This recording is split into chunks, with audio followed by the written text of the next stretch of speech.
Cole. We're live. It's official. Cole, we did it. Cole, we are live. We are live. I am joined by my co-host, Cole. You can't see him. It doesn't even matter. I don't know if we're live. Hold on. It says we're live. Okay, we're live. All right, perfect. That's what I was worried about. I was scared, sick. Welcome. My name is Brett Tanner. We are talking about all things. I'm known for talking about wealth building, and I spend my time teaching agents, investors, and small business owners how they can create more wealth and ultimately get freedom in their life. This is our first live stream, so I don't know if there's going to be 5 billion people on here. Probably, most likely, that's exactly what's going to happen. We're going to talk about anything business. We can talk about wealth building, and we can talk about real estate. I have a license. I've sold a lot of houses, several $1 billion worth of real estate. Yo, Kobe Socher is here, my guy. So Kobe, we're going to be talking about anything you want. And I know that each of the currently 8 people on here, I like to pretend there's 1,000 people behind those. So playing to a crowd of 80,000 is kind of what I'm used to. 100%. Matthew, what's up, man? Excited you're here. We want to do this for one reason, to create a forum where we can just have a different conversation. So I'll give a little background while people are coming in. I really started a coaching and training business. My first one was all about helping real estate agents and real estate investors, but primarily real estate agents really get more out of their business. I think that so many real estate agents specifically are focused on all the wrong things. They're focused on awards and production and a bunch of shit that just doesn't really matter.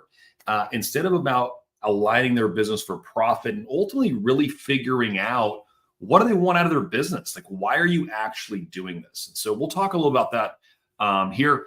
And so I just want to have a different conversation. So ultimately I created a, Cole, I'm not sure what you're doing there. I created a mastermind really with the entire purpose of having a totally different conversation. It was all about wealth building, and maybe not for the reason you're thinking about, but because I believe that passive income gives you the option to choose. It led me to my mission statement for my life, which was freedom. I really wanted freedom of the work I did, how I did it, who I did it with, where I did it. And so that's what drove me. And we've been able to, over the last decade, help lots of real estate agents, mortgage brokers, investors ultimately go on that same journey. We've got some of them here today. I can see the people here. Shoshana's on there. Those are our partners out in Cleveland. Look at Daniel Dixon. Yeah, I got a few of you got to have your friends show up for you to help you out. So I love that. Cole, we got stuff cranking in the sidelines. So if you got a question that you want to pop in the chat, I'm happy to talk about anything. So if you got a question, look at Jameson. What's up, man? Nashville. Love Nashville. One of my really good buddies just opened up a new spot there. Aaron Armstrong's his name. He opened up this really, really cool place, and I need to get out there to hang out with him. So that's, I don't know if you know what the place is. I don't know the name of the place, so I'd give it to you. And so that makes it really difficult to tackle, but I don't think he'll be on here. I don't even think he even has any type of technology, which is very, very surprising. Got my guy, Nate Bailey. So any question you have on wealth building, real estate, business, we'd love to take those.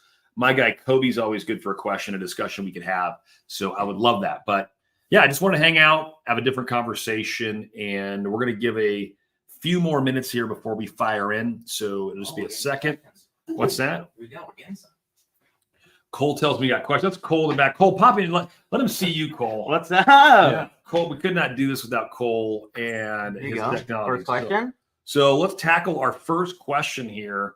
What advice do I have for the investor-realtor relationship? I feel I could tap into the source better. And Matt, I'm assuming, are you an agent or an investor?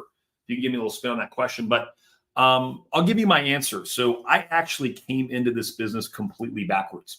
So, You want it on there still? yeah. Cool. Okay. Leave the question on there. I think that would be super helpful.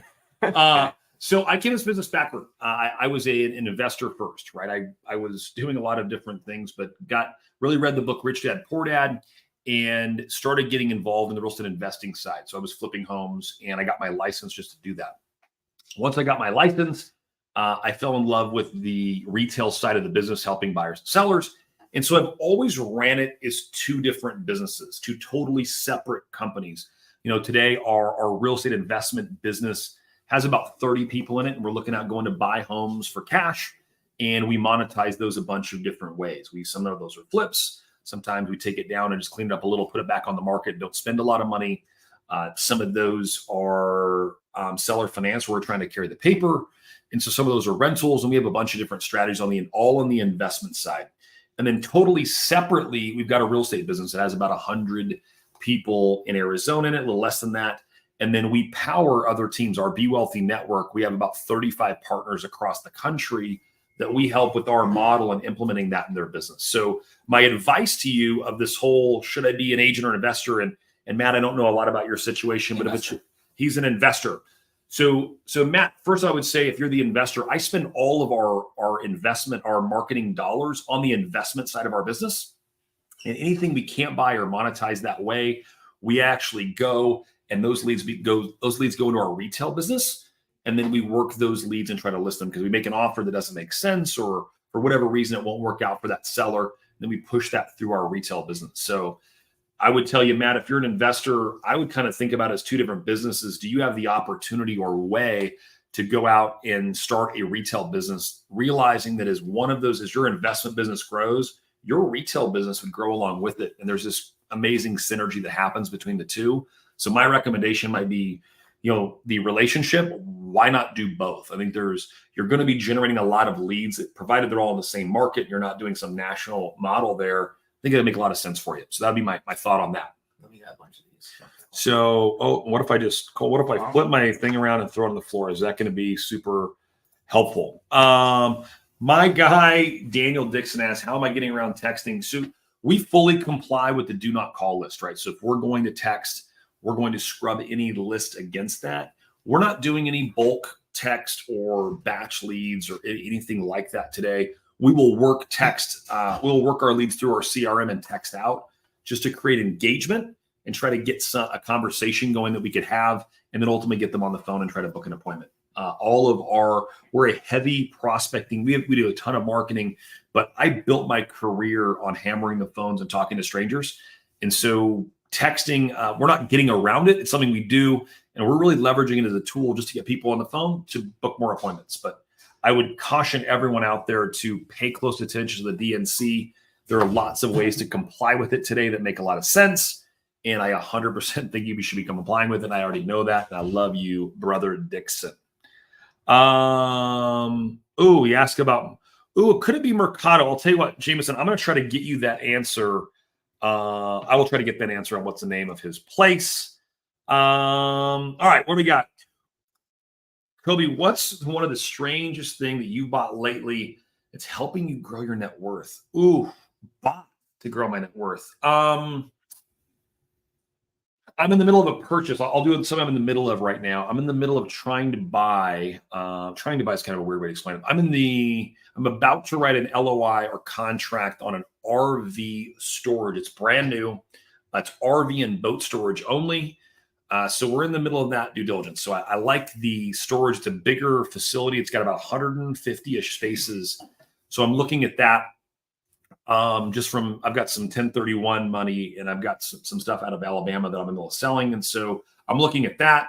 We're doing a lot of lending, which we do a lot of hard money lending. For those that aren't familiar with hard money, it's just usually you've got people that are flipping homes will borrow money, not from banks, but from private individuals or companies that all they do is lend money. And so it's a big part of what we do. We do regular first mortgages. We'll do business purpose. So if someone has a business and they have a primary residence with lots of equity in it, we can do a business purpose second against a primary residence, provided that all the funds are used for business. So I love those. I'm trying to think something else, Cole, to improve my net worth. Is there anything Cole spends a tremendous amount of time with, so sometimes he sees things that I don't. I'm trying to think if I've done anything to...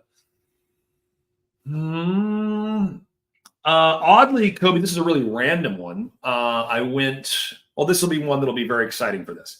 I don't know if I could pull up the pictures of that. It would get exciting, Cole. I might try to do that. I'm in the middle of possibly looking at buying a boat, which not the boat you're thinking. I have a really good friend of mine who's in Punta Mexico, who runs one of the largest boat adventure companies. So they do spearfishing. They have yachts. They do a lot of commercial fishing. And so I could buy the boat get a write-off, right? So buy the boat.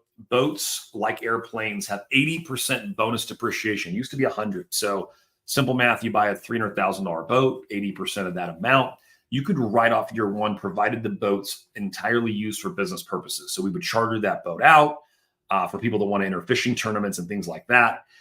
There's a lifestyle play there, right? Part of the time. Now, if I'm going to use it part of the time, I won't get to write off the whole thing. And depends on what portion I use it for business. And we've got to vet all that through our by CPA. But I'm kind of looking, Kobe, at potentially getting in the boat business for a variety of reasons. That's an interesting one. Huh? Google search it. It is let me just see, Cole, let me see if I can get the boat here. And I'll, while I'm talking here, how about, what if I pulled up and show this? No, probably wouldn't. What's the name of it? The boat. Oh, you want to know the actual name of it? We can Google search it. Ooh, the boat is called Uno Mas. Okay, not that name. Okay, not that name. You want the actual type of the boat. Oh, yeah. Cool. That's not helpful. It's a 62-foot ocean. Scroll up. I think I saw it. How about a 62-foot ocean yacht? Super Sport EB. Yeah, let's try that. Why don't I give this to you? You want me to Google that, Cole? Yeah. Okay. So that we can share the Google stream. We don't want to share your email. Boy, this is going to get. Here we go. In Tetranet. This is my skill. It's always fun. Any images, maybe? How about here? This is going to be it. Okay. Now go back to this one. Kaboom. This is it, Cole. Okay, go here. Cole, it gets confusing. Nobody can see this. Cole, I know, but you're touching the screen a lot, and that gets confusing for everybody. Right here. I go here. Right. Kobe, this is just going to get insane. Ready for this? Yep. Share screen. Yep. Ignore that menu. We don't need that. Just share screen? Yeah. Okay. And then window? Window, yeah. No. Nope. Chrome tab.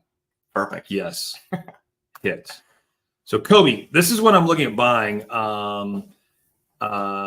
This is going away. Let's get to the stuff that really matters.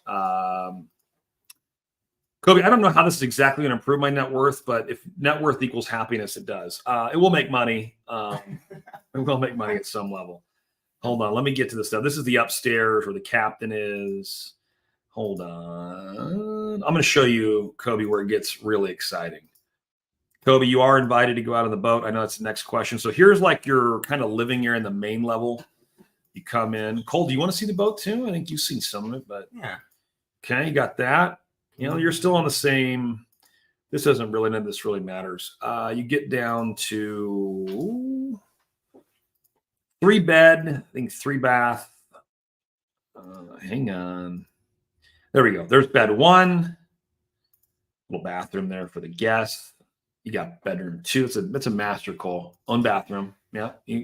Cole, I know that from traveling with you, I know you're very weird about the bed arrangements of bathrooms. I don't want to get into that for another time. I know that there's the master right there.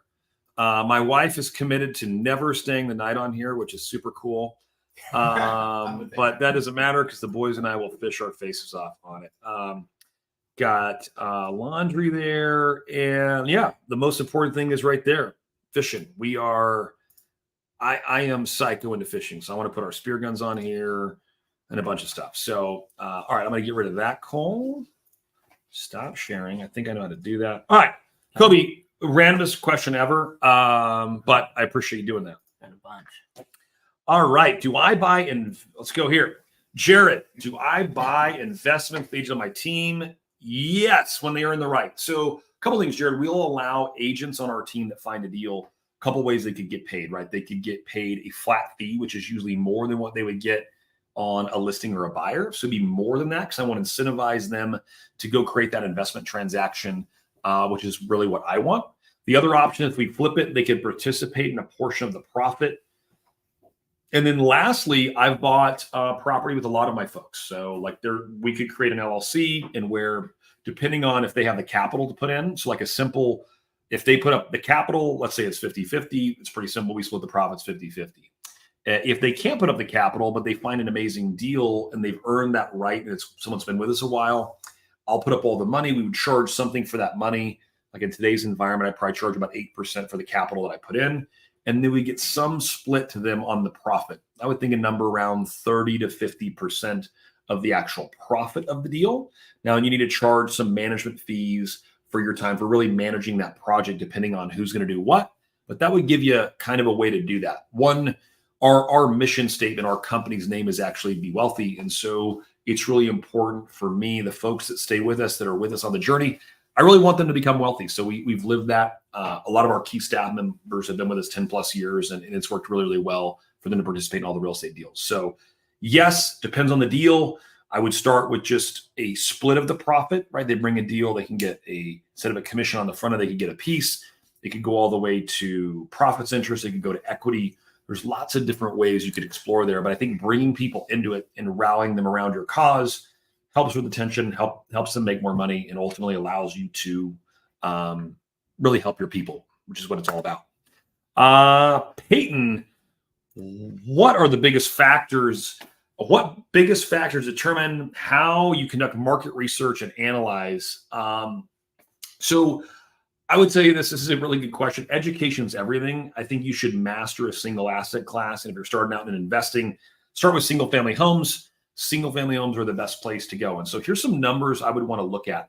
And I'm going to assume that I'll do a rental and then I'll talk about a flip.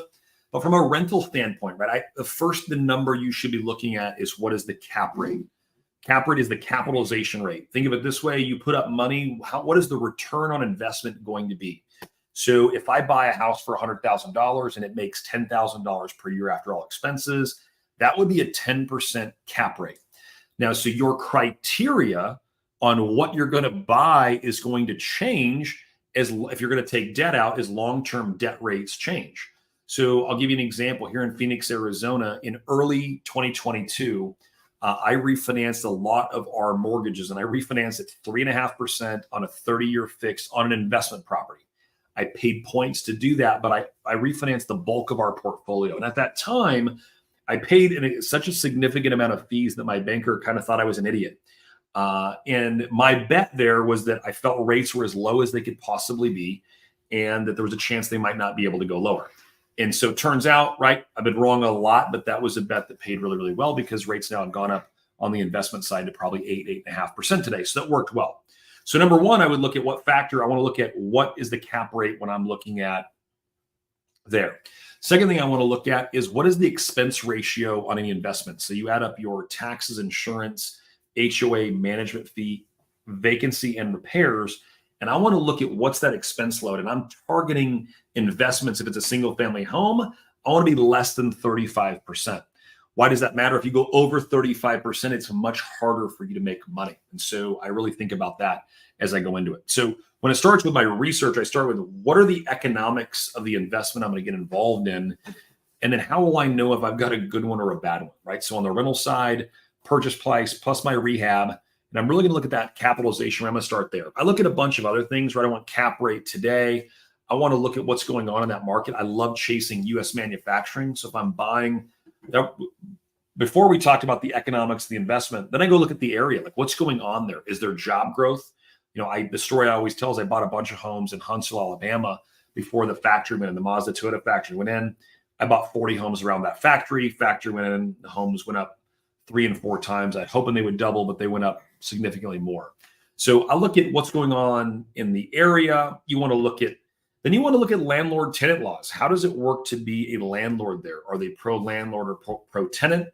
Right. And we've got rentals in, I think, 5 different states today, and every state runs differently. Arizona, very, very, very landlord friendly, right? So our property manager is excellent.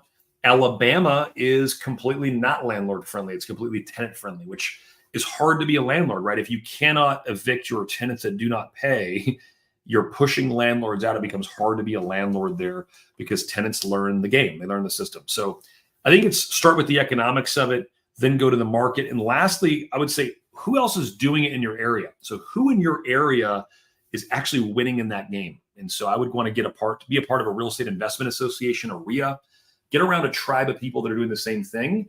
And so I'm using data, I'm using news and kind of market statistics. And then I want to use kind of the wisdom of crowds, which, by the way, is a book I'm reading right now. Cole, will you snag the author of that for me? But the wisdom of crowds approach on the Real Estate Investment Association. No name here. Saving my generation. Thanks for what you do. My pleasure. what's the best advice to scale a realtor business and to scale a realtor business to save and fuel the flipping business? So my answer to get more out of your retail business, I'd start with economics, right? What is the profitability? Do you look at your P&L? Do you understand net margin as a percentage, your expenses, which are just things and stuff, your costs of goods sold, which are just people and all the money that comes out before you get your check? Do you actually understand the KPIs, right, or the key performance indicators that actually drive your business? I think a lot of people get into business and they don't know what the hell they're doing, right? They're running it more revenue. If there's more money in my account at the end of the month than when I started, I'm winning. If there's less, I'm losing. And it's just, that's not the way to think about business. Business is all driven by math. I've been talking to all of our staff lately, and I've been saying this for probably the last year, which is I believe all problems in life are math problems. I'm not a math guy. I'm from the poorest county in Colorado. I'm the guy that went to college where you showed up at Algebra 1 or Algebra 101, and they're like, hey, dude, you don't even understand any of this. Drop down to the remedial stuff, and then a year and a half or 2 years, you can actually get back up and get college credit. So math wasn't my thing. But in business, I quickly learned if I didn't understand the math that drove business, I was playing a rigged game, rigged by people that understood the math. And so what I would say to you, saving my generation, AKA stage name, what I'd say to you is figure out the math that drives your business from what's your cost? If you're spending money in marketing, right, there's a number of KPIs you need to know. The next part, I would say, what's the best thing to do? Hold yourself accountable to doing the effort that's required to win every day. Biggest mistake I see business owners make, they have no idea if they won or lost every single day by the effort that they're actually putting in, right? What effort are you putting in? One of the gentlemen that I started with and taught me how to really sell on the phone, he believed that if you talk to 31 people a day, there's no financial goal you couldn't hit in time. And he had the stack of 10 dimes, 10 nickels, 10 pennies, and 1 50-cent piece. So 31 coins on his desk.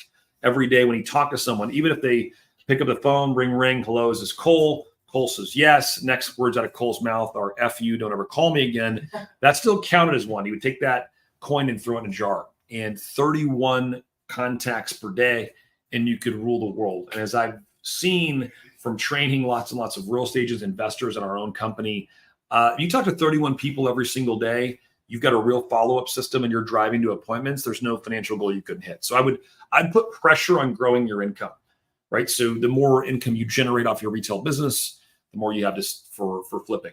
The other thing I would say on your retail business is you're likely running into lots and lots of investment opportunities. I believe that most agents have 2 to 4 deals per year that they're throwing away because those calls come in and they sound like work, right? The call comes in, hey, there's a torn apart house I've got that's 45 minutes away from wherever you are. Of course, they want to have the appointment on Friday night at 6 when you got date night set up, with your wife or partner. And so you've got to go out there and they start saying, hey, my home's ripped apart. I haven't made some payments. I've got some liens.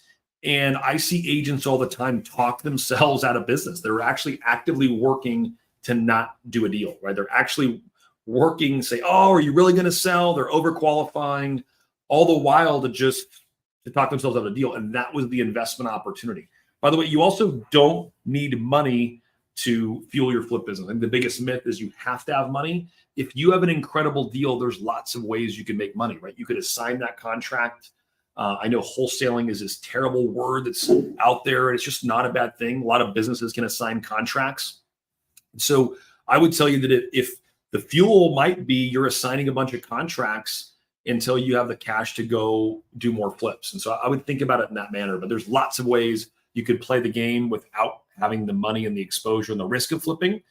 Our model is really, we look at a couple different things. So if we have an investment transaction, we look at how much can we assign that contract for. In this example, let's pretend I could assign the contract to you for $25,000. If I'm going to take it down and spend less than $1,000 and put it back on the market and sell it to a retail buyer, I'd want to make $50,000. And if I was going to actually put whatever $20,000 to $40,000, flip it up, make it nice, I would want to get 3 times that amount. So I'd want to get $75,000. The reason why I need those increments, it's really opportunity cost in both time and money. So I'm going to take it down and I'm just put it back on the market, hopefully close in about 5-6 weeks. I want to double my money because again, to do that, I'm putting that capital in there, right? If it's $200,000, I could have lent that money to someone and made 12 to 15% interest in a hard money loan. So I really look like I've got to make that amount of money and still make a huge return. And if I'm going to flip it, which takes more time, our target timeline on our flips is money in, money out in 120 days. We used to be able to do that in 90 days, and we're trying to get back there. But when I buy a flip, I want money in and money out in 120 days. Our minimum number for us to play in a flip is going to be 15% on our money. So purchase price plus rehab, I want 15% on that.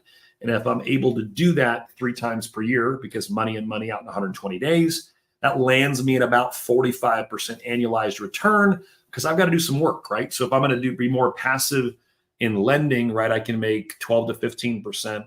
So more active, I'm going to make 45%. And that was a long-winded answer that I think took you to that destination. Peyton asked another question. Oh, no, sorry, I already did that, Cole. Jared's on there. Hold on, I'm scrolling down. Kobe says that's strange for sure. We're going to go here. Yeah. Boom. I remember a reel a few weeks ago about cell service in the sky and Emirates. Well, yes, there is no question that there is cell service in an airplane. Absolutely. The question is cost. So I've looked at this a lot of different ways, but for the cell service that in theory can take a phone call in the plane, the equipment, I believe it's through GoGo. It's about $250,000 at about $5 to $6 grand a month. Not that that isn't possible, but that it's pretty expensive. There's another one, like something about there's a texting. I can't think of the name of it right now, and that runs a couple grand a month, something like that. I've actually gone the other way with Wi-Fi in the plane, where I actually download all the projects I need and get everything to work offline or print it to paper. And so I'm using that time in the sky as where no one can actually reach me, and I'm actually getting way more done. Like last couple times we've kind of flipped all the tables and added 4 people at a meeting, and we're able to just have 4 hours of assuming the flight's 4 hours, 4 hours to focused work. Which you think about this, Jared, when was the last time you spent 4 hours with 3 other people with no one on their phone, no one distracted, all purposeful? For me, the answer was a decade. And so I'm actually just going the other way and using that time totally differently. John, 90% of agents in NAR sell less than 4 units a year. Why are so many agents failing? So I think, John, I'm going to answer that like 5 different ways. Number one, why do agents fail? I think people get in the business, they have no idea what they're getting into, right? I always hear, I got in the real estate business because I love talking to people and I love looking at homes. Well, that sounds awesome, right? The old joke is give it a year and you'll hate both. And so I think people get in because they don't know what it is. Real estate, by just naturally what it is, it's not a default profession. Like, people aren't, as kids, when you go to a career fair, they're not saying, hey, I want to be a realtor. And so people who typically had another career, they got out of their career because they wanted flexibility, they wanted freedom.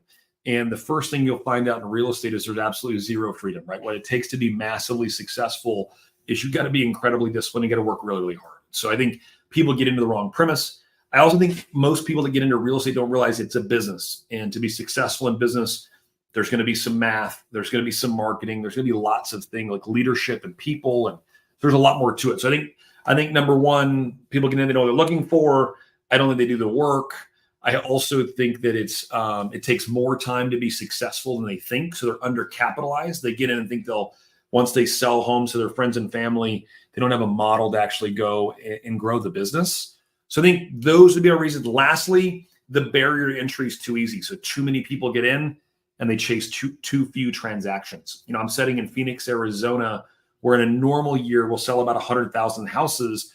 There's 75,000 agents to do those 100,000 transactions, which makes us the most competitive market in the country. I'm not saying that to brag because I'm here, but when you've got that many agents, you can obviously see that if each person sells 1 or 2 homes, that's not enough money to actually survive. So they get a part-time job or something else. And so I think the barrier to entry is just too low. And I think that's why agents don't make it. What's the one thing they could do? Be realistic. Do you really want to do the work? And if you actually saw what it would take, would you want to actually do that thing? And even if you're talking to your friends or you're working largely sphere, which is awesome, I think people don't realize that business may take time, right? How long is that window to get where you want to go? What's the thing they could do? show up every day and start calling people. If you join this business, you're likely going to have to get good at talking to strangers. I always say the group of people you don't know is much larger than the people you do know. And so you're going to have to talk to strangers and learn actually the skills of selling, relationships, and all those things. So Shauna, you got to learn how to fish. Yes. Where are you going to go, Cole? Here? Mm-hmm. There? Okay. Yes. Yeah, it'd be really helpful. If you're here right now, what profession are you? An agent? Are you an investor? Are you a business owner? It'd be cool. Put that in the chat. I'd love to know that. So I might pivot some of my answers if they're more business and less real estate. Great point, Cole. If you got more questions, please put those in the comments. Jameson, I'm actually going to throw Jameson.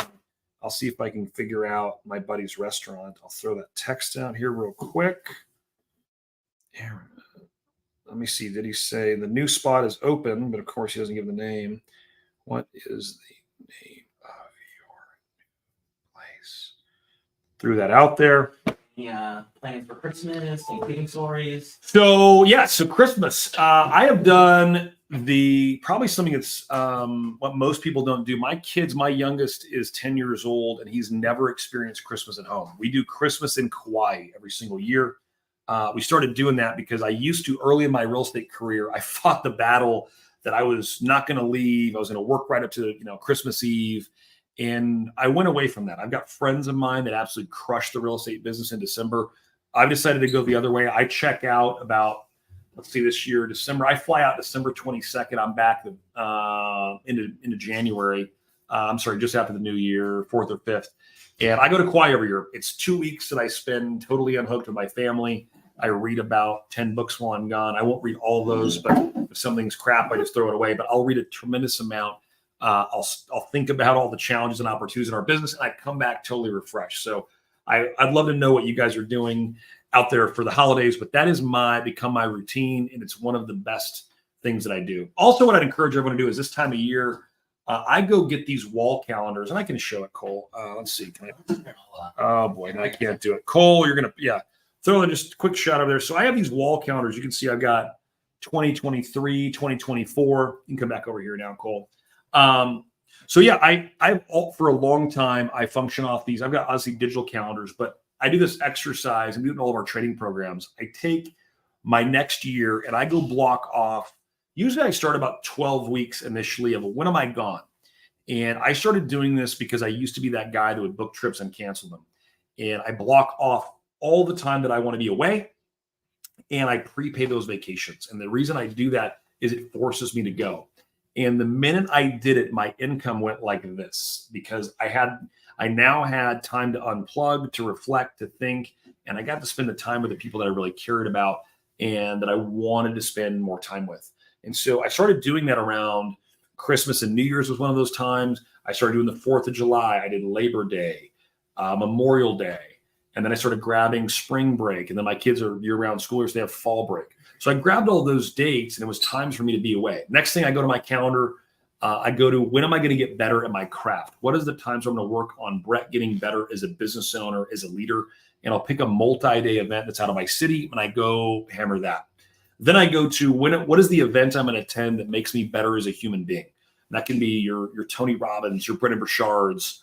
I spend multiple 1, 2, 3 days out of my city, and I just get totally immersed in being a better person. And the reason why it's got to be out of your city, because if you're in your city, you'll go to the event and then you'll naturally maybe leave early, or you'll just kind of fall into your natural habits. And so I want to be out of my city, so I'm totally free to just to engage in the content, to reflect on what I heard that day. And I want to connect with the people at that event. I think any event you go to, there's 2 different events that occur. One's a scheduled one that you go to that happens between probably 9 a.m. and 5 p.m. And so you're plugged in, the instructor's hopefully having great material, and you're taking a lot from it. The second event that occurs, it starts at 5:01 and happens at like the local bar, local restaurant, the people you met, you're going out and hanging out. And so I think there's 2 things that happen. You want to go, what did they learn? Can you connect with them? Learn from their experience? Can you build relationships? So much of this business is about the relationships you build. And I can say that my life has been forever altered by people that I met at an event that I went out and later did business with. I was able to help them. They helped me. And so it's totally changed my world. So I'd encourage you to go figure out your 2024 right now, because as soon as the new year hits, it's off to the races and you might not have that time. So go buy these wall calendars. They're on Amazon. Go buy those, figure out your year, start planning and start living a year out. I get the opportunity today to spend a lot of time with people that are crazy, crazy successful. I'm very, very blessed. And I get to hang out with, a billionaire pretty regularly. And the one thing I see, they're planning and living much further out, right? They're living very, very far out in the future. And I think that too many times you see people that are able to pivot in the moment, or I'm thinking about, I need a break. I need to get away next week. You just don't see that language from the crazy successful, right? They're very planned. They're very organized, and they've always got something scheduled within 45 to 60 days from now that they're looking forward to. They got something because let's be honest, right now, business is hard. I want to say it's a very hard time to be in business. It feels a lot like kind of 2007 and 8 did to me from a retail perspective. Our companies are still doing well, but I'll tell you, we're working 5 times harder than we were 2 years ago. So we're putting in the work now. We're not getting the results we were in 2021, but we're hammering it. We're close, but we're putting in way more effort. And we've got to do that because we're just in a different time. And so I think having something when you're in those hard times, having something to look forward to pull you through it really, really matters. All right. We got a couple from Instagram here. A couple from Instagram. Cole, I do not know how to do that. That's going to be beyond my scope. I just typed them. Here we go. Oh, okay. So these are from Instagram. Here we There we go. go. It said add comments, Cole. You just click something that says add comments and we'll cover them. I don't think that's helpful. No, not that one. Cole, I don't think I need to scroll up a little more. Wait, right here. Favorite book. Ooh, what's your favorite book? That's an impossible question, but I'll throw out a couple that I think are the best I've read, and I read somewhere in the range of 40 to 50 books a year at a minimum. I would say The Almanac of Naval. Hold on, let's see, Cole. Can I do a live product demo? It's going to be insane. No, I'm not going to be able to do it. Hold on, Cole. I have one upstairs. No, I don't need it. I bought like 40 of these, but I think they're in the attic. Well, The Almanac of Naval Ravikant is awesome. I don't even know that's how you say his name, but Cole's going to drop it in the chat. The Almanac of Naval. He's got a really good book on life, wealth, and health. It's awesome. I would encourage you to read it. It's one of those you'll read again and again. That's in my top 5. Another one of my top 5 would be Alex Hormozi, who I did not want to like his book because every one of my offices is fanboy. But $100 million leads, I think, is one of it's required reading for every business owner. $100 million leads by Hormozi. And a random book it's not my favorite, but it's awesome. The Wisdom of Crowds just gives you insight into how people think. It's a really, really interesting book. Cole, where are we going here? Do you have another one from Instagram? Scroll up, down.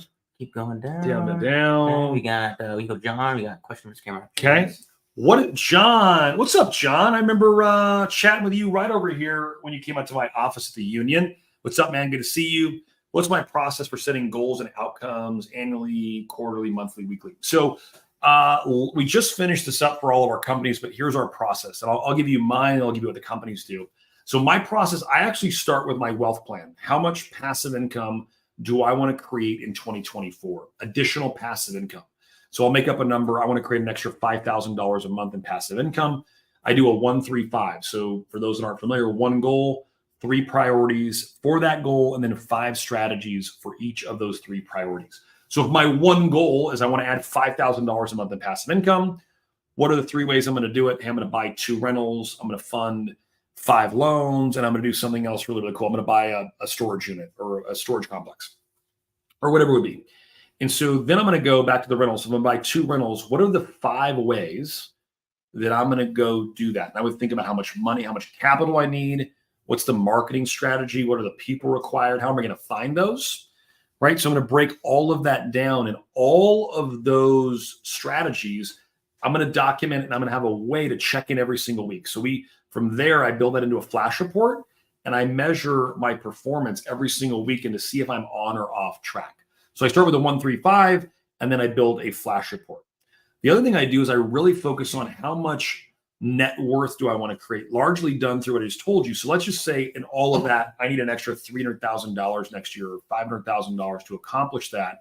Now I go to the businesses and I do the same business planning. I create a 1-3-5 for each line of business that's going to get me that extra money so that I hold the business accountable to create that extra income so that I have the money I needed to not only live my personal life, but then the necessary investable cash so I can go create the passive income that I wanted. So all of my business goals are built around serving my personal life. And I think people get it backwards. I see lots and lots of people in business that are crazy successful in business. The business hits all its goals, but they didn't understand the math between their business and their personal life. So they hit the business goals they wanted, and then their life didn't land where they wanted to. And so I'd encourage you to start, John, with all of your personal goals, right? By the way, and you might have other personal goals that are outside that 1-3-5 in your wealth building. Maybe there's a cool trip you want to do or something else you want to do. I'd figure out all those really important personal things and then go build your business plan and focus on that the business is there to serve your personal life, just not the other way around. So from there, I measure that. For me, everything's weekly from there, right? So it'll roll to monthly, roll to quarterly, roll to annually, but I measure every single business thing on a weekly basis. And I created these things they're called flash reports. And we could maybe, Cole, do you have a way to drop, I don't know if you can drop a blank flash report, not one we're currently doing, but like take the agent one. Yeah, we could do that. So the flash report is just about 17 to 25 numbers, depending on the business that I want to look at every single week and see if we're on or off track. So that's how I would handle that. Question on Instagram. Isabel, is our crew still texting the disposition deals? We were one off to our like VIP buyers, but actually, Isabel, we had a state of the company meeting last week, and we are driving to build, like we have an email list that we house in MailChimp. It's got about 37,000 or more cash buyers on it. We're now working to build a text list as well. And we're going to house that also in MailChimp, and we're going to manage both. So we'll send to both lists at the same time, but we're back building out a text list again, and we're going to drive that through MailChimp. Something we're not doing today, doing like on a small batch, but we're intending to scale that and build that list as big as we possibly can. We're going to do the same thing. Cole is showing me a sample flash report. That is perfect. You can drop it in there. There's no other tabs in that. It's all cleared out. All cleared out. Cool. We'll drop that, John. We're going to drop a flash report in there, and you can kind of see how we're thinking about the business numbers weekly. You guys can all use that in your business. You can change the categories or at the top or what you're going to measure. But measuring everything weekly is absolutely the way to go. But Isabel, we are there's like a helicopter taking off my backyard. We just put in a helipad. So that's something we can cover on a future live stream. Cool. Agent. Do I love the Boardroom group? I am a huge fan of Boardroom. I've been a member forever. I've spoke there a lot. And beyond the amazing humans that are in it, I will tell you there is one really, really amazing human. My good friend Kent Clothier runs that group, and there is not a better person. He's a good friend. I was actually texting him today. So I love that dude. Brother Kent Clothier is awesome. So I love Boardroom. It's actually going on. I think there's San Diego events tomorrow. My partner in investment business, Joe, is headed that way. So if you're going to be there, connect with Joe. But love the Boardroom. They're awesome. They're incredible. Other than my own events, what's been my favorite? I've got a couple, right? So Boardroom, I love what they do. I love the investment conversation. I don't know if this is a group, but I'll say the best. I really love I'm a big Gary Keller fan. He is my mentor, my coach, and we're really, really close friends. So anything that he does, that's my favorite. But I love those two groups. So Boardroom, for the reasons we cited, I love that. Lastly, I recently joined a new group called Tiger 21. You have to have a certain amount of investable cash, and it's all business owners of all walks of life. I just started last month with my first meeting. It was a totally different conversation than I was used to, and I'm super excited about it. So I just joined a new mastermind. I really practice what I preach. I mean, I've spent literally millions and millions of dollars on self-education in masterminds. So I am the biggest believer. Obviously, shameless plug, Isabel, as you know, I run groups myself. And so I do love our BD Wealthy Mastermind, our KW Wealth Mastermind. I love the groups that I get the blessing to get to lead. So I do love those as well. 15 minutes left. Any other questions? 15 minutes left. Cole is running me like a racehorse here. So if there's any other questions, I would love to answer those. Pop those in the chat. And if not, we can wrap a hair early. It doesn't have to be real estate focused. It doesn't even have to be real estate focused, as Cole constantly reminds me. It can be absolutely anything you want it to be. But anything you want to talk about, we're going to be doing this, Cole, very, very often, Cole, every single week. So they say, that's when they tell me, what? Exactly.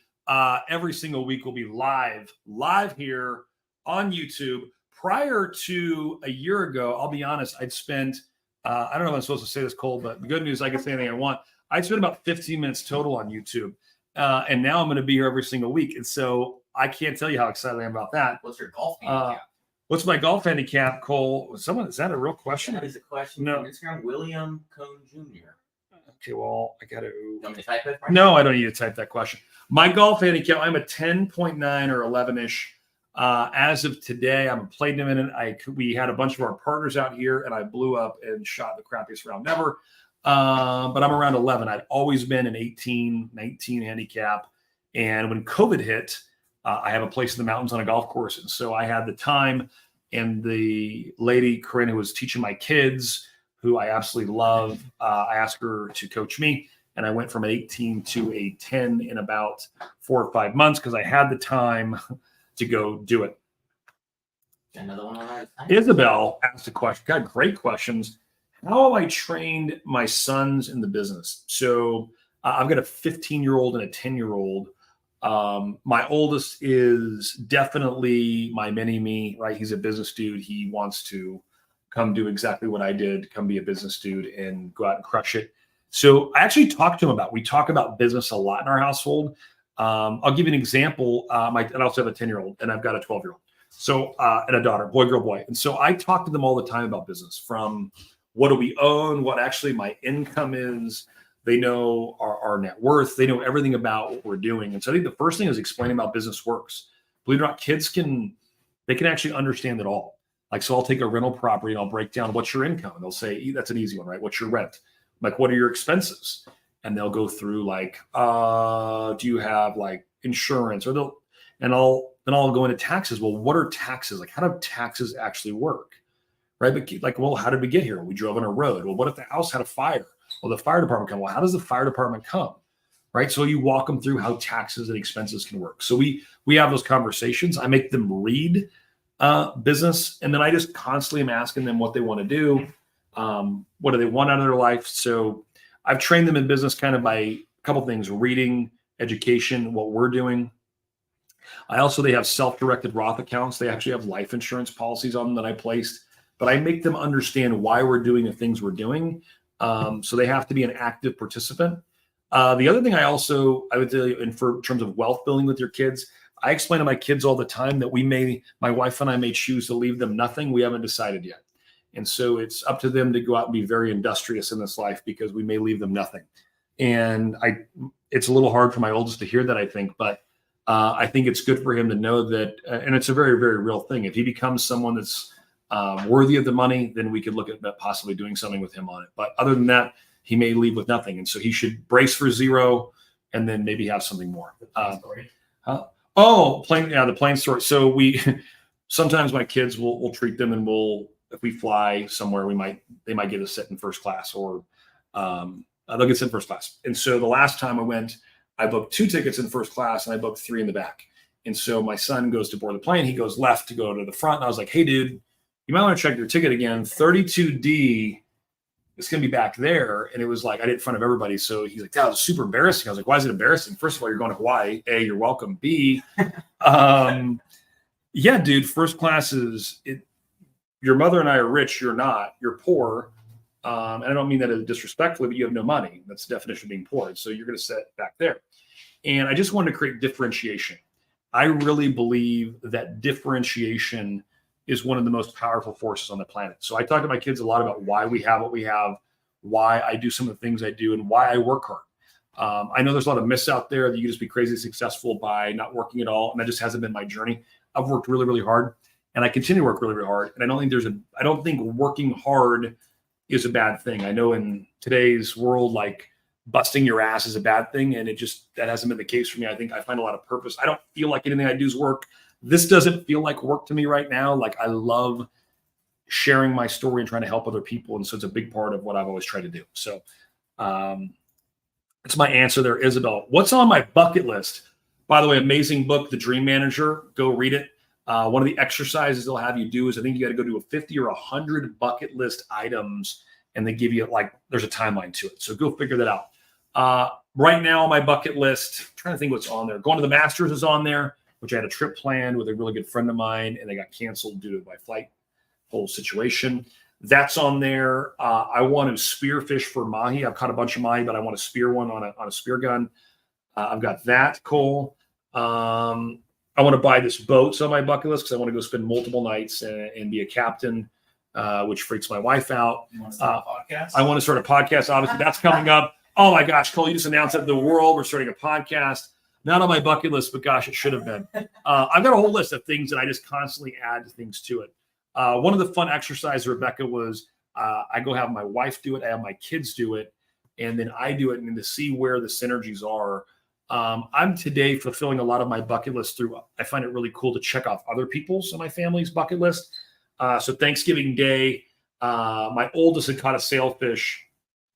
Ooh, Cole, will you grab that picture right there that's on the bottom right? Like there, that one is a slide off. So my oldest had caught a sailfish. My little dude wanted to catch a sailfish. And so on Thanksgiving Day, he caught one of these bad boys. That's my oldest doing it. But my youngest caught a monster sailfish. And so that was a bucket list for him. What books would I have kids read? It's my favorite discussion. All kids should start by reading one book, The Alchemist. The Alchemist, by the way, have your kids read it and read it with them. Make sure you understand it. That book has the most incredible message. I've had my kids read Acres of Diamonds, about 10 to 12 years old, depending on the kid. Rich Dad Poor Dad's a great book. Greatest Salesman in the World, Richest Man in Babylon. All of those have been really, really great books for my kids to read. Buying my first note in a self-directed. Thanks, man. Dude, doing I would tell you, owning debt, whether it's a note, hard money, anything you're doing there, or natural gas royalties, which I also love. Those items in a self-directed retirement account are completely insane, dude. I love that you did that. I can tell you, you will be so glad you did. Once you get your note, if you want to recapitalize it, you could sell off a partial to get that money back in there, and then still own the entire note, but sell it off to recapitalize. Bigger conversation for another day, but we can take that conversation offline. Tim Baird said, I'm a solid dude. I am a solid dude. I appreciate you saying that. I don't just play one on TV. What do I think of? I think $100 million offers is amazing. I think that book's great. It's not my top 5. $100 million leads to me is just the definitive guide to how to get a ton of leads, which we all need more leads. There's a better, more efficient way to do it. So I absolutely love Alex Ramosi. I did not want to, just because, again, we got too many fanboys in this office here. With that, Cole, we're wrapping up. It's our first live stream. We got one more question. Thoughts on $100 million leads on Audible? So, Cole, I know that's a plan. That's a planning question. I got blasted recently, and I'm totally cool to share it here. And I do not believe that Audible is reading.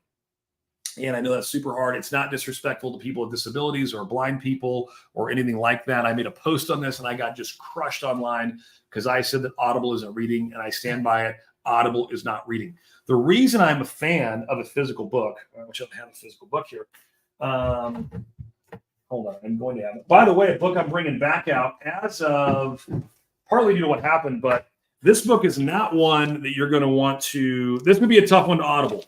And let me explain to you why it's a tough one to Audible, because I don't know how you would explain some of the charts and graphs in certain books. It is an insane book. It's 500 pages. Like, I don't know how you would explain that. So when I read for now. I think Audible's out for fiction or anything like that. Totally get it. But for the purpose of education, so the way I read, I buy typically all of the books on a particular subject matter. Like just recently, because we're going to start a podcast, I bought about 20 books, every relevant book on podcasts. And I intend to read all of those. And first thing I'm trying to do is establish a working model of how having an insanely successful podcast works. So as you get about 5 or 6 books into any subject, you've got a model around it. And now you're reading the next books to say, does this agree with the model that I have? Does it disagree? Is there another thought process? If they're arguing different perspectives, I want the people that are for a certain thing. I want the people who are against it. And I want to learn everything there is on a subject. And so I dog ear, I highlight, I write notes, I do all those things. And I'm going to come back. My best books, I'm going to come back to them again and again and again. So my library to me has immense value. I've tried Audible. I don't know how you possibly highlight. It doesn't mean that if you're driving somewhere, should you not be on Audible. I didn't say any of those things. I think that reading physical books is a long lost art. And so, Shalaf, you totally did. So I'm a big fan of the actual reading, but Charlie Munger passed away.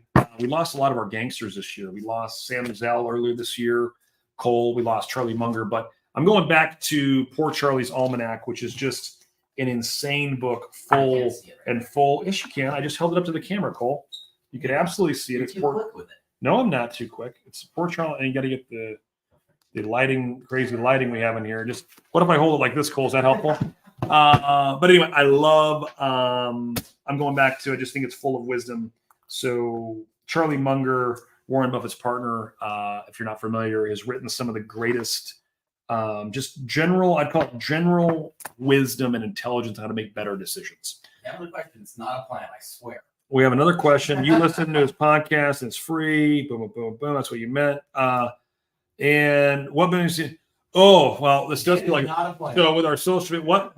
So I was the guy that was completely anti-social media. I'm willing to admit when I'm wrong. I just believe there has to be a purpose to it. So I didn't play the game until about February this year. I'd say we didn't hit our stride until September-ish.